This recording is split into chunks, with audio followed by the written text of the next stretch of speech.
21ª Cátedra Europa, el encuentro académico y cultural del Caribe colombiano y el mundo académico europeo.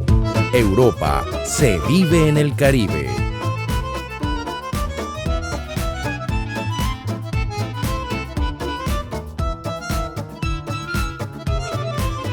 Lo que yo quiero plantear en una forma relativamente breve y superficial, rápida, es algo que vemos con frecuencia. Cuando a un colombiano en el exterior alguien le pregunta, ¿qué tal es Colombia? Casi siempre las respuestas son muy contradictorias. Hay colombianos que dicen, no, eso es una maravilla, es uno de los grandes países del mundo, eso hemos progresado, la gente la trata muy bien, son todos muy queridos, muy cordiales. Y otros dicen, no, ese es el horror, es un país con una violencia terrible, corrupto, lleno de miseria, de pobreza, donde una oligarquía terrible ha mantenido oprimido al pueblo durante 150 años. Parecerían dos países totalmente diferentes, dos cosas totalmente distintas. Sin embargo, cada rato, incluso las mismas personas a veces son capaces de decir un día una cosa y otro día la otra. Yo creo que es un país que por algunas razones tiende a mirarse a sí mismo en formas extremas y con ciertos estereotipos. Y esos estereotipos son o lo del gran éxito, qué maravilla de país, o lo del gran fracaso.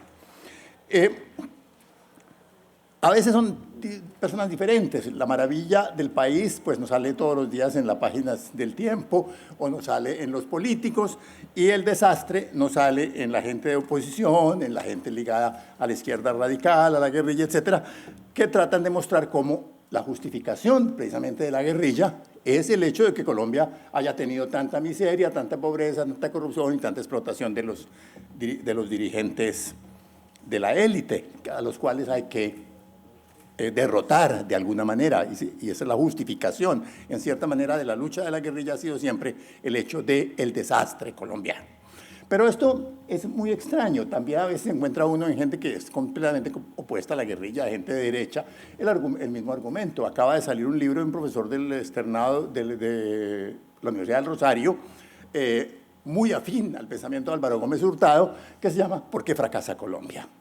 Y sí, fracasa Colombia, ha fracasado Colombia.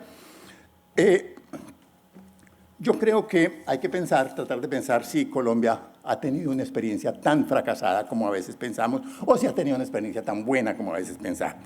Y yo pienso que cuando uno entra en detalles, empieza a descubrir que estos estereotipos no funcionan y que Colombia ha progresado bastante, pero no tanto como creen estos optimistas. Ha progresado algo, que hay motivos para ser algo optimista. Y también que Colombia tiene unas áreas terribles, unas áreas en que no ha funcionado, pero que tampoco justifican una visión tan pesimista, porque son también matizables. Voy a mencionar algunos simplemente datos muy burdos para indicar que vale la pena entrar en algún detalle con esto. Por ejemplo, el desarrollo económico. Nos dicen que Colombia ha sido un país más o menos estancado, no ha progresado porque hemos sido explotados por el imperialismo internacional que nos ha quitado la riqueza, hemos entregado la riqueza, nuestros dirigentes han entregado la riqueza a las empresas internacionales que nos condenan a la miseria, etc.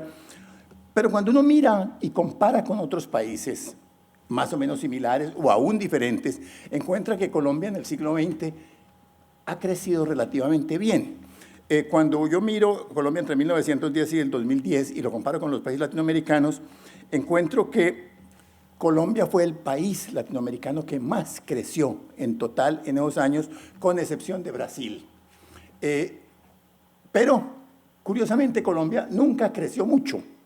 Nunca fue el gran éxito, nunca tuvo crecimientos del 10, del 12%, como a veces los tuvieron Chile o Bolivia o Venezuela o Argentina. Colombia siempre se movía en el 4, el 5% todos los años, nunca se disparaba, pero tampoco entraba en grandes crisis, en grandes catástrofes. Era siempre un país que avanzaba más o menos a media, pero seguía avanzando todo el tiempo. Y cuando se mira eso a lo largo de 100 años, resulta que Colombia ha progresado más que casi cualquier país latinoamericano. Incluso si comparamos con Estados Unidos, que es lo curioso. Hoy, en 1950, que es para el que tengo el dato, Colombia tenía más o menos el 17% del Producto Per Cápita de los Estados Unidos. Hoy tiene más o menos el 23%. Sí, ha mejorado algo, ha crecido algo más rápidamente que los Estados Unidos, no mucho más. Obviamente no tenemos ese crecimiento súper acelerado de algunos grandes países asiáticos, pero tampoco tenemos una situación de crisis y de fracaso. Hemos salido más o menos adelante. Una cosa que creo que es curioso y que vale la pena anotar es que frente a estos estereotipos de que el Estado es capaz de hacer las cosas o que los particulares son los únicos, en el caso colombiano, el Estado saca mucho pecho. Dicen los economistas, es que en Colombia hemos podido crecer porque tenemos unos economistas muy buenos que siempre han manejado la economía muy bien desde el Banco de la República y Planeación Nacional y que han evitado las grandes crisis colombianas porque tienen una actitud muy responsable. Aquí no se han dejado llevar ni por las grandes aventuras, ni por el populismo, ni por cosas de ese estilo. Pero realmente, si uno se pone a verlo, descubre que el crecimiento colombiano ha sido mucho más el resultado de la actividad de la gente que del Estado. Que el Estado a veces, y es cierto, ha evitado o no ha caído en la tentación de meterse en grandes aventuras costosas y más bien ha dejado que los particulares resuelvan los problemas. Y en cierta manera, mi impresión global al ver esto es que Colombia tiene unas características que llevan a ese tipo de solución. Una de ellas es que Colombia es un país muy fragmentado. Colombia es un país con un gran peso de las historias y de los poderes regionales. Entonces, acá hay una oligarquía importante en Bogotá, ahora la mencionaron los oligarcas bogotanos que piensan que manejan el mundo, pero si uno se pone a ver, resulta que los oligarcas bogotanos no manejan ni a Colombia, ni a Bogotá. Entre 1910 y 1960, no hubo sino 2 presidentes nacidos en Bogotá. Hubo mucho más presidentes nacidos en pueblitos chiquiticos como Bello o como Santa Rosa de Viterbo, donde nació Rafael Reyes, y en general hubo 4 presidentes antioqueños y no hubo sino 2 nacidos en Bogotá. Y muchos de los que tenían que ver con las familias bogotanas, aunque no hayan nacido en Bogotá, de esa gente que uno identifica con la oligarquía bogotana, resulta que son tipos de onda, de tierra caliente, que es lo que los bogotanos en cierta manera desprecian. Ese es un calentano de tierra caliente que llega aquí a lucirse, pero han sido los que han mandado a veces en Bogotá. Los López, los Amper, son de tierra caliente, no son nacidos de Bogotá. El señor Laureano Gómez es santandereano, el señor Eduardo Santos era de Tunja. En Colombia no ha habido una oligarquía central porque Bogotá no ha tenido nunca el poder de montarla y ha tenido que formarse la política y tomar decisiones poniéndose de acuerdo, es decir, tratando de transar entre unos y otros. Los bogotanos tienen que hacer... esa transacción entre sectores económicos, por ejemplo, es muy clara. Durante muchos años, de los 30 a los 50, se intentó montar un modelo de desarrollo basado en la idea de que había que desarrollar la industria nacional. Y para eso había que proteger la industria, crear el proteccionismo con impuestos más o menos altos a las importaciones. Obviamente, los señores que exportaban más, que eran los cafeteros, no les gustaba ni 5. Eran tal vez los más ricos de Colombia, pero no pudieron imponer en esos años la política. La política la impuso otro grupo que transó con otros, los sectores industriales, los obreros, etcétera, que transaron para desarrollar la industria y dijeron, no, señores cafeteros, les tocó aguantarse, les vamos a poner las cosas caras, a que importen caro con lo que ustedes exportan y nosotros vamos a utilizar el dinero que ustedes obtienen para promover nuestra industria. Finalmente, esto no se pudo sostener. En los 60 y 70, los grupos ligados al comercio y al café acabaron imponiéndole a Colombia y transando con otros diciendo, no, realmente tenemos que desarrollarnos en una economía mucho más abierta que permita la importación más o menos libre de bienes con menos costos y lo que hubo fue una gran desgravación de importaciones a partir del año 74 empezó y terminó más o menos en una economía bastante abierta, en un modelo económico diferente, que es el modelo actual. Un modelo que es discutible, pero que es un modelo esencialmente liberal, en el que los empresarios son los que toman las decisiones económicas, el gobierno trata de controlar algunas variables, regular mínimamente algunas variables económicas y algunas variables sociales, y es una transacción continua en que uno la ve en todo el juego político. Siempre hay unos políticos que más o menos tratan de poner de acuerdo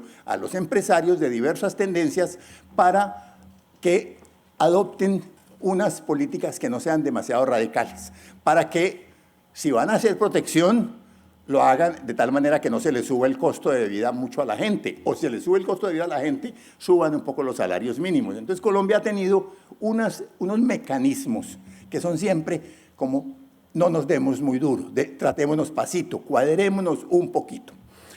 Es la cosa económica, pero también en la vaina política. La historia del siglo XIX en ese sentido es muy dramática. En el siglo XIX, con cierta frecuencia, cuando cambiamos el modelo español por un modelo, queríamos ser un país republicano, un país liberal, un país en el que el poder saliera del voto de todos los ciudadanos. Hubo dos propuestas, la propuesta liberal y conservadora, y eso terminó en enfrentamientos bastante duros. Pero si hay un país en el cual se volvió un hábito permanente, el de sentémonos a conversar y transemos, fue Colombia. En 1854 hubo un golpe militar. ¿Qué pasó? ¿Qué hicieron inmediatamente los liberales y conservadores que 2 años antes estaban que se mataban? Formaron un ejército conjunto y tumbaron al general Melo y pusieron de presidente al doctor Mayarino, en representación de liberales y conservadores. ¿Qué pasó en el año 78, cuando hubo una guerra civil en que los conservadores se habían lanzado a la guerra contra los liberales porque estaban pensando que los liberales iban a acabar con la religión, porque iban a enseñar en la escuela primaria una cantidad de protestantes que trajeron los liberales? Se pusieron otra vez de acuerdo una buena cantidad de liberales y conservadores y montaron lo que se llamó la regeneración para evitar esta guerra religiosa. Y volvieron a gobernar más o menos en un cierto pacto. Pero, como ocurre con frecuencia, el pacto resultó muy excluyente y dejaron a los radicales por fuera. ¿Qué pasó entonces? Los radicales hicieron guerra civil.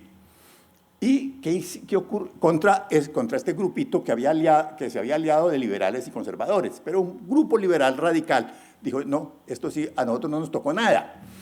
Y en el año 1904, y del 4 al 10, transaron otra vez. Liberales y conservadores dijeron, no, tenemos que gobernar todos juntos en un sistema que vamos a llamar la Unión Republicana. Y vamos a buscar una cosa, y es que ningún sistema político colombiano deje a la gente sin ninguna representación. La minoría tiene que tener siempre representación, y lo convirtieron en parte del derecho constitucional. La Constitución de 1910 puso como una regla básica que el partido que pierda las elecciones tenía que tener más o menos la tercera parte de los representantes en el Congreso. La minoría tenía que estar representada. Y eso fue un acuerdo entre gente que llevaba, que 10 años antes se había ido a una guerra civil en la que murieron por lo menos 20 o 30 mil personas, la guerra de los 1000 días, que duró 3 años. Entonces,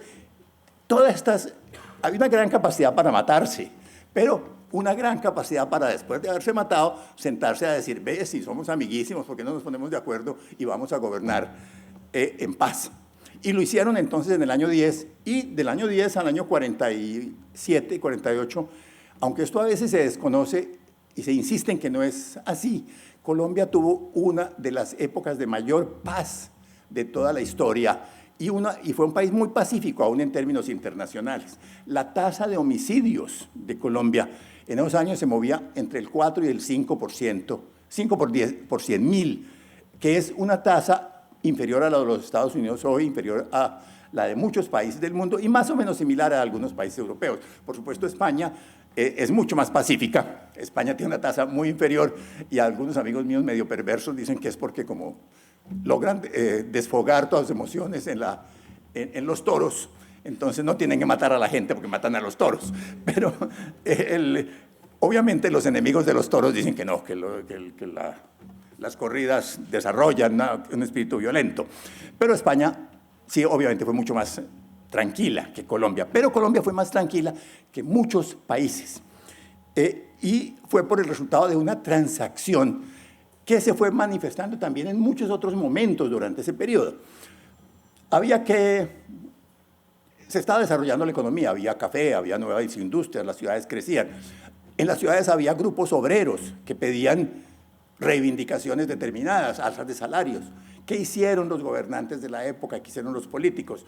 Cogieron a los empresarios y los pusieron un poco contra la pared y les dijeron, no, nosotros los vamos a seguir apoyando, vamos a seguir dándoles oportunidades, pero hay que subirle, hay que crear un salario mínimo y subirlo permanentemente, o hay que permitir el sindicalismo y más o menos legalizaron los sindicatos y le dieron un poco de concesiones políticas a los sindicatos con el apoyo del Estado para tranquilizarlos y eso se lo cobraban a los empresarios con más impuestos y cosas de ese estilo para mantener un esquema político especial. Entonces mi argumento es que los políticos han funcionado un poco como intermediarios de un esfuerzo de negociación entre diversos grupos porque no hay un grupo empresarial capaz de imponer su línea en Colombia, porque son tantos y están tan fragmentados, los antioqueños, los bayunos del azúcar, los bogotanos, los comerciantes de las regiones costeras, que finalmente la única manera de mantener un cierto equilibrio es a punto de negociaciones y ajustes. Y eso quiere decir que no hay grandes proyectos, que no hay capacidad de hacer nunca grandes reformas, sino que todo se hace un poquitico a medias. Todo se logra algo. Un ejemplo, la reforma agraria. Desde los años 20, en muchos sitios del país hubo un conflicto muy fuerte entre colonos y propietarios, porque los propietarios tenían desde la época colonial grandes concesiones de tierra que eran de papel, es decir, tenían una concesión de tierras, pero no habían nunca explotado la tierra o habían puesto unos ganados que andaban más o menos cimarrones en el campo. Y había bastante gente, sobre todo mestizos, que no tenían tierra y ocupaban esas tierras y los sacaban a la fuerza, les quemaban las chozas, etc. Finalmente, en los años 20, el gobierno y los jueces hicieron una de esas cosas de transacción muy colombianas. Aprobaron la ley de tierras del año 1936.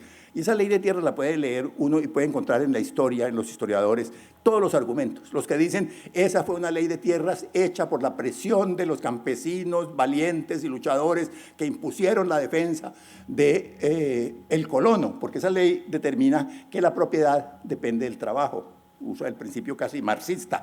El que trabaja, el que desmonta un bosque es el dueño. La propiedad surge del trabajo. Pero esa misma ley tenía otro articulito que decía que el que tenía una tierra de esas y no la tenía invadida, no tenía que probar que había sido entregada por la autoridad como un baldío en ningún momento. En cierta manera, legalizó las propiedades de todos los que se habían apropiado de grandes latifundios en el siglo XIX, alegando que eran baldíos y que nunca los habían explotado. Claro que en ese momento había unas condiciones, en el año 36 tenían que tener alguna ocupación, alguna utilización. Entonces lo que hacían era conseguir unas vacas de ganado y echarlas encima para probar que estaban utilizadas. Entonces esa ley 200 es al mismo tiempo la ley de reforma agraria audaz y es una ley de protección de los grandes empresarios latifundistas. Muy transacción del estilo usual colombiano. La lucha siguió y en el año 60, 61, en medio de agitaciones mucho más fuertes, el gobierno nacional del doctor Alberto Lleras decidió que había que hacer reforma agraria, ahora sí en serio, había que coger estos latifundios tan grandes que no hacían nada, que estaban llenos de ganado, de un ganado, una vaca cada 3 o 4 hectáreas, sin trabajadores, había que cogerlos y repartirlos para seguir el mismo modelo que había triunfado en el café, pequeñas o medianas propiedades en las que los campesinos realmente producían algo en serio en agricultura. Nunca se hizo nada. La ley se aprobó y durante 8 años todo el mundo discutió la aplicación de la ley y en el año 67 el gobierno más bien decidió sacar una ley todavía para hacerla más fuerte, para decir, ahora sí vamos a expropiar las propiedades de los latifundistas y ni siquiera las vamos a pagar en efectivo, vamos a pagar con papeles al futuro. Como no habían podido comprarlas con efectivo, que no había plata, ahora era al futuro. No, nunca se hizo nada. Fue muy poco lo que se hizo. Lo que se hizo fue que algunas tierras abandonadas se recuperaron para el Estado, una especie de reversión importante de tierras, de tierras en las que la gente tenía títulos, pero se había muerto el dueño hacía 50 años, no se había aclarado, eso se revirtió al Estado. Pero no hubo reforma agraria, de ninguna manera. Y siempre los acuerdos, y finalmente, ¿qué pasó con eso? ¿Cómo cambió el campo colombiano? En el año 68 a los 70, el Instituto de Reforma Agraria hizo muchos esfuerzos por mejorar la tierra en algunos sitios. Aquí en Atlántico hizo las reformas, el proyecto Atlántico 1 en el Guájaro, que convirtió una gran cantidad de llanuras en llanuras de alta productividad. ¿Quién las tiene? Lo tienen los grandes empresarios. No quedaron en manos de los pequeños campesinos. La reforma agraria, lo que ocurrió fue que finalmente mejoró mucho la tierra y la entregó a señores que ya no eran ganaderos que explotaban la tierra ahí sin nada, sino empresarios agrícolas que tenían el interés de producir para la exportación o para el consumo. Entonces, lo que ocurrió fue que se modificó la agricultura para reemplazar el latifundio por un sistema de producción agrícola relativamente técnico y relativamente moderno, de industria moderna agrícola. En algunas partes del país, esto ocurrió en todo el Magdalena Medio, ocurrió en el Valle del Cauca, ocurrió en algunas zonas de la costa, y en otras sobrevive el viejo latifundismo. Y seguimos hablando de lo mismo, no hemos podido hacer reforma agraria, y evidentemente todavía puede haber mucha justificación para hacerla, pero el sistema toma el pelo más o menos. Estoy tal vez dando una versión muy especial de lo de el acuerdo, pero logran acuerdos para que no pasen muchas cosas, pero que no impidan tampoco el desarrollo más o menos normal de la actividad económica. En este caso, la agricultura progresó bastante. Había habido una posibilidad de que fuera un progreso que fuera más útil para los campesinos, más igualitario, más justo. No, pero se siguió otro sistema que más o menos lograba un desarrollo económico. Y lo mismo se puede ir a muchas cosas. Yo voy a eludir, a omitir el resto de las pequeñas historias, mencionando simplemente casi los titulares. Las mujeres colombianas les cambió la vida en este siglo de una manera radical. Hace 100 años una mujer colombiana tenía 7 hijos en promedio, hoy tiene 2. Hace 100 años las mujeres no podían sacar ni bachillerato legalmente, estaba prohibido. Los primeros bachilleratos colombianos se dieron en la década de 1930. Para las mujeres, los hombres sí salían de la universidad. Hoy las mujeres tienen más estudiantes universitarios que los hombres. Y sigue habiendo desigualdades importantes en el tipo de empleo que tienen las mujeres, a pesar de que tengan titulaciones similares, a veces les dan menos trabajo y les pagan menos que a los hombres, pero ya la diferencia es muy pequeña en el campo educativo. Las mujeres se gradúan más en bachillerato, se gradúan más en la universidad y ya casi es un número igual en el posgrado.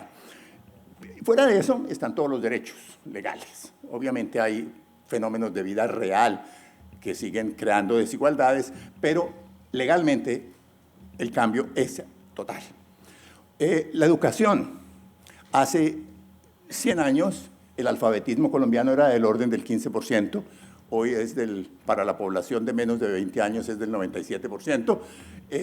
Todos los niños pueden ir hoy a la escuela y más o menos llegan hasta la secundaria y más o menos el 50% llegan a la universidad, aunque no terminan, todavía está terminando cerca del 30 y tantos %. Pero cuando yo entré a la universidad, y no es un cambio muy grande, no es un tiempo muy largo, aunque ya más bien sí hace bastante tiempo, había en Colombia 25.000 estudiantes universitarios. En este momento Colombia tiene una población universitaria muy similar a la que tenía España más o menos en el 2008, 1.400.000 estudiantes universitarios. De 25.000 a 1.400.000 en el tiempo de mi vida adulta es un cambio muy brusco en la educación. Y es parte del acuerdo y del arreglo. Casi que el mensaje de los empresarios y de la clase dirigente colombiana fue, miren, no les vamos a dar redistribución de ingreso, no vamos a hacer reforma agraria, no grandes reformas, pero les vamos a dar educación, vamos a tranquilizarlos con algo que no afecta a la propiedad de los empresarios, darles educación. Y se cobraron impuestos para dar educación a la mayoría de la población. Algo similar ocurrió también en el sector de salud. Hace 100 años, la esperanza de vida colombiana era más o menos de 47 años, hoy es de 70 años. El colombiano que nace hoy puede esperar vivir más de 70 años. ¿Cuál es la razón? Básicamente la disminución de la primera, hasta 1950, fue la disminución de la mortalidad infantil.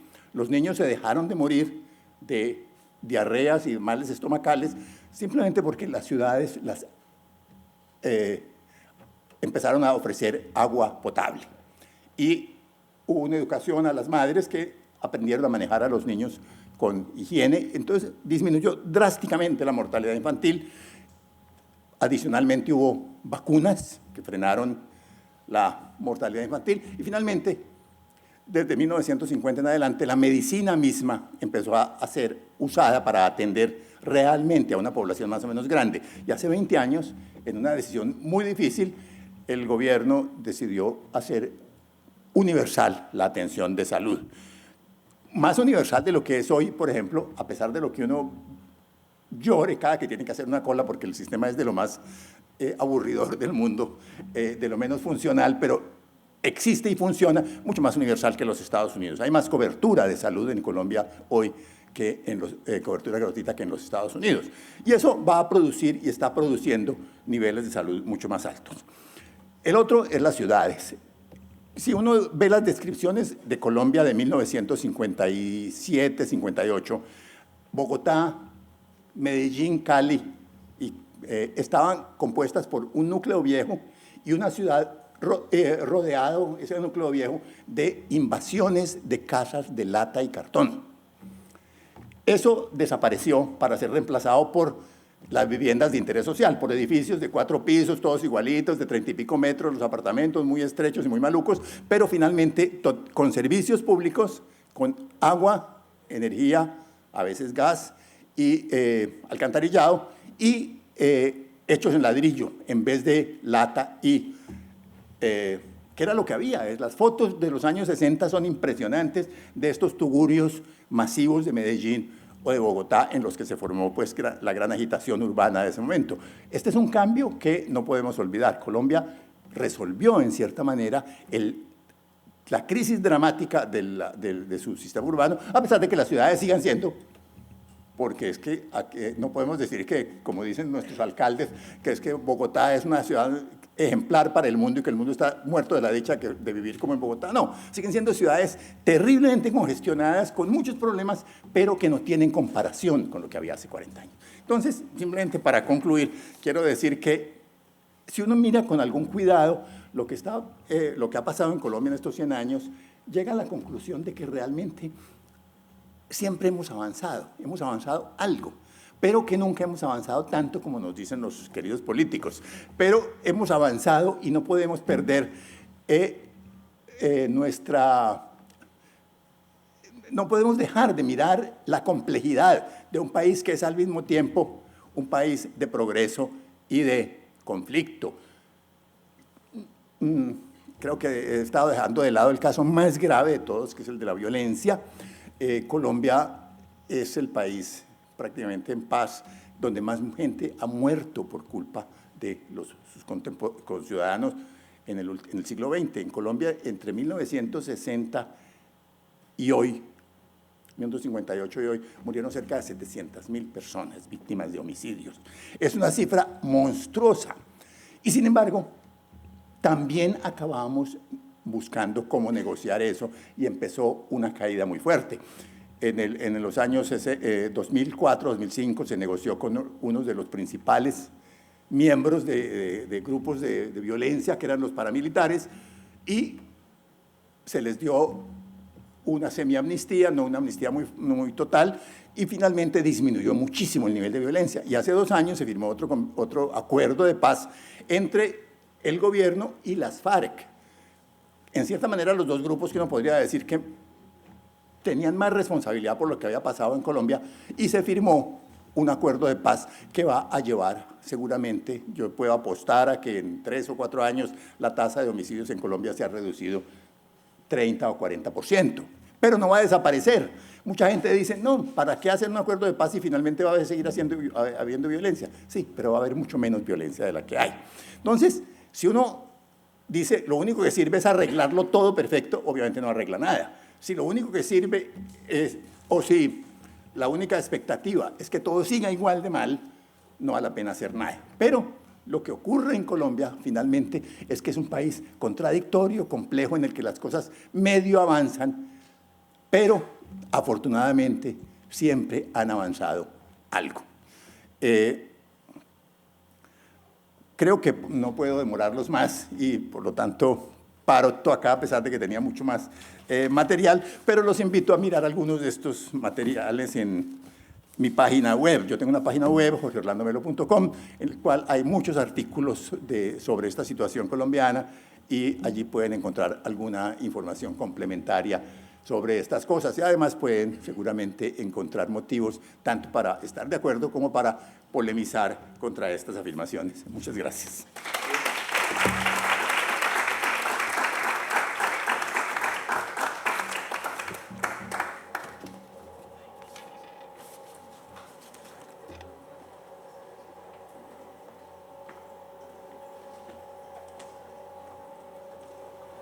Muchísimas gracias al doctor Melo por su intervención y abrimos el panel a preguntas. Invitamos a nuestros conferencistas, por favor, a tomar asiento en el escenario.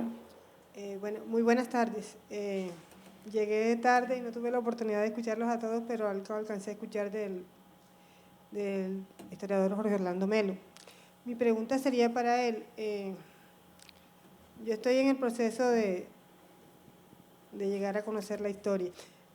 Más a fondo de lo que ya tenemos conocimiento básico. Mi pregunta es, en todo este periodo que tenemos de república o de intentar llegar a ser una verdadera república, Colombia siempre ha sido marcada, como usted lo habló, por el conflicto, la violencia y el periodo de guerra, los conflictos que hemos tenido.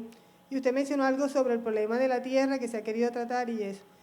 Teniendo en cuenta la coyuntura que tenemos actualmente con el proceso del acuerdo de paz, mi pregunta ¿es posible llegar con este acuerdo a conseguir algo en esa famosa reforma agraria que hemos tratado de hacer en este país y que no se ha logrado y que este acuerdo sirva para mejorar en algo la situación actual? Pues yo creo que puede ocurrir algo muy similar a lo que ha ocurrido antes. Si esperamos que este acuerdo, en el cual la firma en teoría se va a llevar, mejor dicho, en el acuerdo se dice que las FARC y el gobierno se comprometen a desarrollar una reforma agraria integral y se describe en mucho detalle lo que va a ocurrir. Yo creo que no se va a cumplir una parte muy importante de todo eso. No va a haber una reforma agraria realmente. Va a haber pequeños esbozos de reforma agraria en algunos sitios muy complejos, donde hay mucha crisis y mucho problema. O sea, va a haber un mejoramiento limitado en algunos sitios. Yo no creo que en las condiciones actuales, dado lo que está pensando el país, sea muy fácil, porque no hay unidad en ninguna parte. El mismo argumento de siempre, no hay una posición unificada del Estado ni de los grandes empresarios, y hay mucha gente que está opuesta a cualquier concesión a las FARC, y otra que está de acuerdo en que vale la pena hacer algunas concesiones a las FARC. ¿Qué va a ocurrir finalmente? ¿Qué es lo que uno puede apostar? ¿Qué pasa dentro de 5 o 8 años? Que uno revisa y muchos de los sitios de conflicto, donde había, por ejemplo, coca, o donde hay latifundio, pueden haber hecho pequeñas distribuciones de propiedad, haber asignado tierra a sectores de las FARC. Colombia no pudo volverse un gran exportador de fruta, porque los fruteros nunca es un esfuerzo tecnológico importante para mejorar sus cultivos. El único sector que lo hizo un poco fueron los de la flor. Pero de resto aquí no hubo intentos de utilización de tecnología para mejorar. Y es lo que va a ocurrir en muchas de estas áreas. Yo creo que dentro de 10 o 15 años Colombia va a seguir hacia adelante, pero va a depender mucho que haya progresado o no de cuánta tecnología es capaz de desarrollar la nueva generación. Es decir, en qué medida las personas que entren a trabajar en estos 10 o 15 años son capaces de incorporar las posibilidades que da hoy el manejo de información, el computador, el análisis más o menos integral de fenómenos para mejorar mucho la administración. Yo no creo que Colombia vaya a hacer grandes inventos en la frontera de la ciencia, pero sí puede utilizar esa tecnología mundial que hoy es en muchos aspectos muy económica para mejorar sus procesos, su producción, su capacidad y para hacer adaptaciones importantes y menores, pero claves en tecnologías internacionales. Uno puede adaptar mucha tecnología agrícola para hacer mucho más fuerte, por ejemplo, la posición del país como exportador de fruta. Pero eso necesita gente que esté pensando y que esté trabajando esos temas y que esté informada de lo que está pasando en el mundo y que esté utilizando la información, como se puede ver.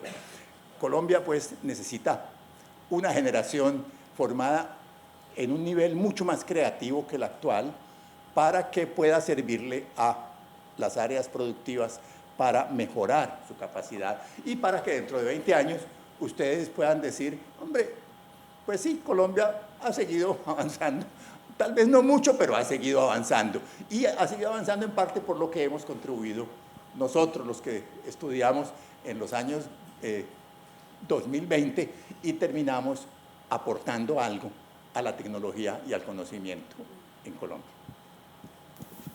Muchas gracias. ¿Alguna otra pregunta? ¿Inquietud? Solo un comentario, ¿no? Y tiene que ver con lo que algunos llaman la aceleración del tiempo histórico. Y Juan Luis, yo creo que le voy a pedir que comente algo alrededor de su cuestión. Esto que Jorge Orlando ha planteado, y eso es un impacto de la globalización, va a ocurrir mucho más deprisa de lo que podemos imaginar, ¿eh? O sea, yo creo que frente a los tiempos jurásicos, literarios, ficcionales, el impacto del cambio tecnológico, de la migración, del cambio social, bueno, de las redes, de tantas otras cosas, lo que sí ocurre, creo yo, es que produce una aceleración. Y por lo tanto, eso que nos ha anunciado Jorge va a ocurrir en 20 años, puede ocurrir solo en 2 años.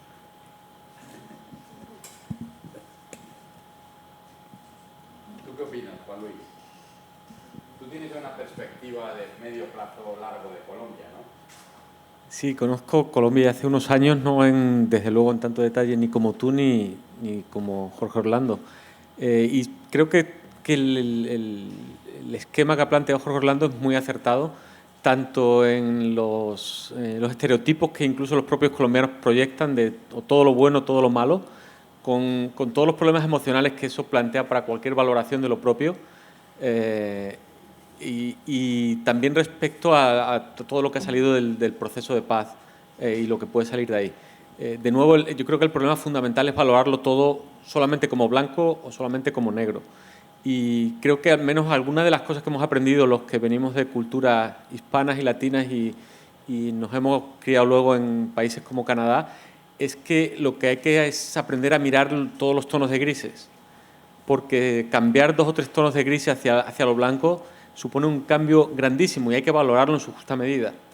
Y todo lo demás que es solo catastrofismo o total optimismo es una visión que en realidad en ningún caso se da. No todo es bueno ni todo es malo. Hay que valorar todos esos cambios pequeños. Yo creo que con el proceso de paz y con los acuerdos se ha dado un paso hacia adelante muy importante. Que el paso no es total, es claro, que la implementación va a ser muy dificultosa en muchos aspectos, es claro, pero yo siempre pongo como punto de referencia cuál es la atención de la comunidad internacional respecto a lo que está pasando en Colombia. Y la valoración es muy positiva con independencia de las cuestiones ideológicas, porque llegar a un acuerdo de ese tipo es solo socialmente algo de un valor incuestionable. Poner de acuerdo a grupos diferentes que han estado peleándose durante tanto tiempo tiene ya por sí un valor social y político muy importante. Creo que el resto de los puntos son clave y van a mejorar un poco, pero quizás no todo como, no tanto como a mucha gente le gustaría. Pero hay que valorar eso y defenderlo, y creo que eso es importante, como un ejercicio de ética y de práctica social. mejorar un poco es muy importante siempre, valorar las cosas en su justa medida. Queremos concluir esta jornada dándole a nuestros conferencistas un reconocimiento desde la Cátedra Europa y muchas gracias por su intervención. Son unas medallas hechas por artesanos de Usacurí.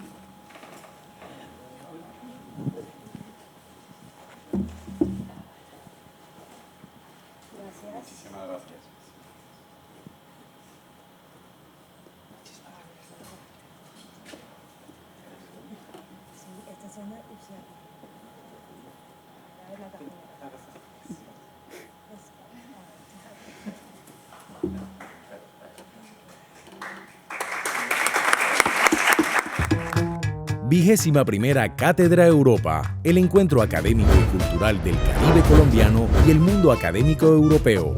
Europa se vive en el Caribe.